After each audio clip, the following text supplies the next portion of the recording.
Hi welcome to Lanka loop சேனலை subscribe பண்ணி bell ஐக்கானையும் தட்டிவிட்டு நண்பர்களுக்கும் ஷேர் பண்ணி கொள்ளுங்க. மற்றொரு எபிசோட் மூலமா இப்போ உங்களோடு இணைஞ்சு கொள்ள போறோம். வாங்க எபிசோட்டுக்கு போய்க்கலாம். பாராளுமன்றத்தினுடைய வாத பிரதிவாதங்கள் கொஞ்சமாக ஆரோக்கியத்தன்மையோடு இருப்பதாகவே தென்படுகிறது. மிக முக்கியமாக ஆளும் கட்சியினுடைய பாராளுமன்ற உறுப்பினர்கள் எடுத்து வைக்கின்ற அமைச்சர்கள் எத்தி வைக்கின்ற மிக முக்கியமான பாயிண்ட்ஸ் எல்லாம் நிச்சயமாகவே அதனை செய்திருக்கக்கூடிய ஊழலை செய்திருக்கக்கூடியவர்களுக்கு நிச்சயமாகவே பாடம் புகட்ட போகிறது. அவர்களை பீதி அடைய செய்ய வைத்திருக்கிறது, கலக்கமடைய செய்திருக்கிறது அப்படின்னு தான் சொல்ல வேண்டும். அப்படியான ஒரு விஷயம் இன்னைக்கு நாள்ல பாராளுமன்றத்தினுடைய வாத பிரதிவாதங்களின் போது நடந்திருக்கிறது. நீதி அமைச்சர் இருக்கார் இல்லையா, ஹர்ஷன நாணயக்கார என்ன சொல்லி இருக்கார் அப்படின்னா, இதுக்கு முன்னாடி இருந்த அரசாங்கங்கள் மூலமாக எத்தனையோ மிக முக்கியமான ஊழல் விஷயங்கள் நடந்திருக்குது. மிக முக்கியமாக மக்களுக்கு விரோதமான செயற்பாடுகள் நடந்திருக்கிறது. அதுக்கெல்லாம் முற்றுப்புள்ளி வைக்கணும். அதற்கு என்ன செய்யணும்? புதிய சட்ட மூலங்களை நம்ம கொண்டு வரணும். அதை விரைவில், அதாவது அடுத்த காலாண்டுக்குள்ள நான் பாராளுமன்றத்தில்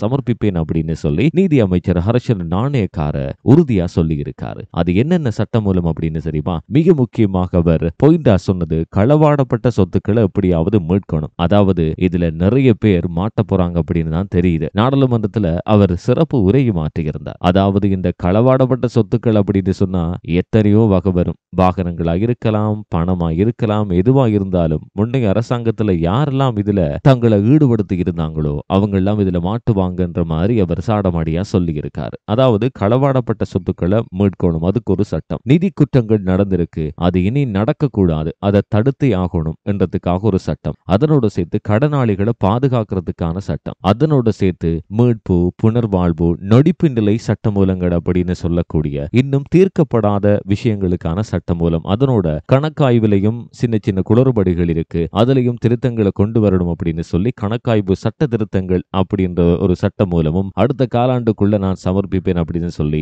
நீதி அமைச்சரான ஹர்ஷன நாணயக்கார சொல்லி இருக்காரு. இதுக்கிடையில மற்றொரு சம்பவமும் பாராளுமன்றத்தில் நடந்திருக்கு. நம்ம சாணக்கியன், கிழக்கு மாகாணத்தினுடைய கிழக்கு மக்களை பிரதிநிதித்துவம் செய்யக்கூடிய தமிழரசு கட்சியினுடைய நாடாளுமன்ற உறுப்பினராக இருக்கக்கூடிய ராசமாணிக்கம் சாணக்கியன் சட்டவிரோத பார் அனுமதி பத்திரங்கள் தொடர்பாக கொஞ்சம் விமர்சனமான விஷயங்களை சொல்லியிருந்தார். இதற்கு நலிந்த ஜாதிஸ் அவர்கள், சுகாதார அமைச்சர், அதே போல ஆளும் கட்சியினுடைய பிரதான அமைப்பாளர் நலிந்த ஜாதிஸ், இவர் அதுக்கு எப்படி பதில் கொடுத்தார் அப்படின்னா, இன்னைக்கு ஈவினிங்குள்ள இந்த மதுபான அனுமதி பட்டியல் நிச்சயமாக பாரியதொரு தரவோடு வெளியிடப்படும், பாராளுமன்றத்தில் நான் சமர்ப்பிக்க போறேன் அப்படின்னு சொல்லி எல்லாருக்குமே செக் வச்சிருக்காரு. எல்லாருக்குமே அப்படின்னு சொன்னா இந்த அனுமதி பத்திரத்தோட தேர்தல் பிரசார காலத்துல ஒருத்தர் மாற்றத்துக்காக எடுத்த மிக முக்கியமான பாயிண்ட் தான் இந்த மதுபான அனுமதி பத்திரம். இந்த விஷயம் இப்போ வெளிச்சத்துக்கு வரப்போது நலிந்த ஜாதிச மூலமாக அப்படின்னு தான் எல்லோரும் எதிர்பார்த்து கொண்டிருக்காங்க. மற்றொரு எபிசோட் மூலமா சந்திக்கலாம். பாய்.